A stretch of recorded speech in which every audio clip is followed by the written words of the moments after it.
Hi, I am Danny. आप सबका स्वागत है। Champions league Lille versus Chelsea match end हुआ 2-0 चेल्सी के फेवर में। इस टैक्टिकल एनालिसिस वीडियो में मैं आपको बताऊंगा कि चेल्सी फर्स्ट पेज में कैसे गेम बिल्ड कर रही थी, मिडफील्ड में उनका स्ट्रक्चर कैसा था और जो फाइनल थर्ड में विंगर और जो नंबर 9 था उनकी पोजीशनिंग कैसी थी। Chelsea on the paper 3-4-3 formation में थी। चेल्सी गोल किक से शॉर्ट पास से स्टार्ट कर रही थी और यूज़ कर रही थी लॉपसाइडेड बैक थ्री। क्रिस्टेंसन की पोजीशनिंग थोड़ी हाई थी। लील सोलमैन डेविड के साथ प्रेस कर रही थी। एक बार बॉल एक्टिव हो जाने के बाद लील लेटरल प्रेस कर रही थी। डेविड क्रिस्टेंसन को हाई प्रेस कर रहा था और कांते और एस्पिलिक्वेटा ऑलरेडी ओनाना और बाम्बा के प्रेस करने से आइसोलेटेड हो चुके थे और तब हकीम जियाज विंग से ड्रॉप इन करके बॉल रिसीव करने की कोशिश कर रहा था। चेल्सी के सेंटर बैक्स ओपन प्ले में स्प्लिट होकर खेल रहे थे और चेल्सी यूज़ कर रही थी डबल पिवेट्स कांते और कोवाचिच। जो लील की सेकंड लाइन थी सांचेस, ओनाना और बाम्बा, उनकी जो पोजीशनिंग थी वो सेंट्रल और नैरो थी और उसकी वजह से कांते और कोवाचिच आइसोलेटेड हो चुके थे और सेंट्रली बॉल रिसीव नहीं कर पा रहे थे और चेल्सी वाइड से गेम बिल्ड करने की कोशिश कर रही थी क्योंकि जो उनके विंग बैक्स थे अलोंसो और एस्पिलिक्वेटा वो वाइड जोन में फ्री थे।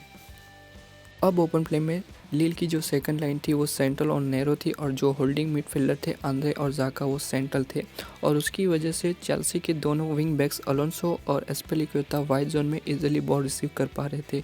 जब एस्पिलिक्वेटा और अलोंसो जब वाइड जोन में बॉल रिसीव कर रहे थे तब लील का फुल बैक आगे ड्रॉ हो रहा था उसको क्लोज डाउन करने के लिए और उसके पीछे स्पेस बन रहा था और वहाँ पे हकीम जियास रेडी था डिफेंस के पीछे इन बिहाइंड जाने के लिए। बट जो फुल बैक था उसका जो प्रेस करने का तरीका था वो थोड़ा एंगुलर था और उसकी वजह से एस्पिलिक्वेटा जियास को रिटर्न बॉल नहीं दे पा रहा था।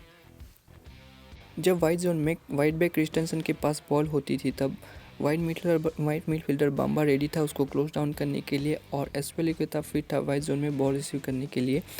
जब एस्पिलिक्वेटा वाइड जोन में बॉल रिसीव कर रहा था तब कांते मिडफील्ड में वाइड ड्रॉ हो रहा था और काई हैवर्ट्स मिडफील्ड में ड्रॉप इन करके कांते और एस्पिलिक्वेटा को सपोर्ट कर रहा था। क्योंकि एस्पिलिक्वेटा फिट था वाइड जोन में तो उसको क्लोज डाउन करने के लिए लील का फुल बैक आगे कमिट हो रहा था। थियागो को आगे कमिट होने से करने की वजह से जियास को फ्लैंक पे स्पेस मिल रहा था क्योंकि कांते टाइट स्पेस में अच्छे से बॉल होल्ड कर रहा था और काई हैवर्ट्स और एस्पिलिक्वेटा के साथ अच्छे से 1-2 कर रहा था। तो टाइट स्पेस होने के बावजूद भी वो हकीम जियास को फ्लैंक पे इजीली बॉल दे पा रहा था और हकीम जियास 1-on-1 सिचुएशन में अच्छे से ड्रिबल कर रहा था और वहाँ पे पेनल्टी बॉक्स में शॉट ले रहा था या फिर पेनल्टी बॉक्स में क्रॉसेस दे रहा था नंबर 9 को। जब चेल्सी के पास लेफ्ट हैंड साइड पे बॉल होती थी तब चेल्सी के जो मिडफील्डर थे वो वाइड ड्रॉ हो रहे थे और दोनों विंगर्स पुलिसिच और जियास हाफ स्पेस जोन में खेल रहे थे। पुलिसिच और जियास के हाफ स्पेस जोन में खेलने की वजह से लील के दोनों फुलबैक नैरो डिफेंडिंग कर रहे थे।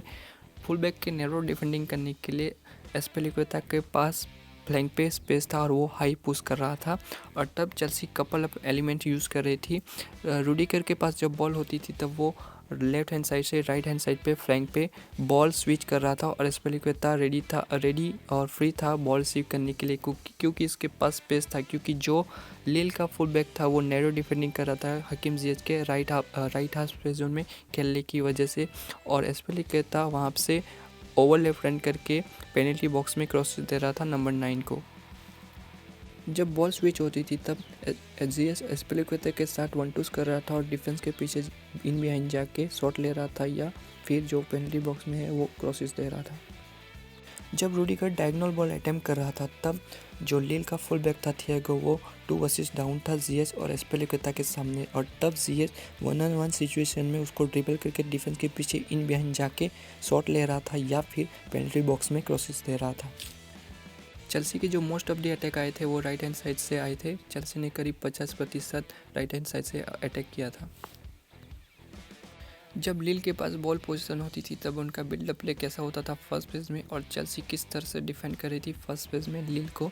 चेल्सी 3-4-3 फॉर्मेशन में डिफेंड कर रही थी। काई हैवर्ट्स सोलोमैन था जो लील के सेंटर बैक्स को प्रेस कर रहा था और जो चेल्सी के विंगर्स थे पुलिसिच और जियास वो दोनों फुल बैक सैलिक और थियागो को क्लोज डाउन करने की कोशिश कर रहे थे और लील यूज़ कर रही थी सोलो पिवेट।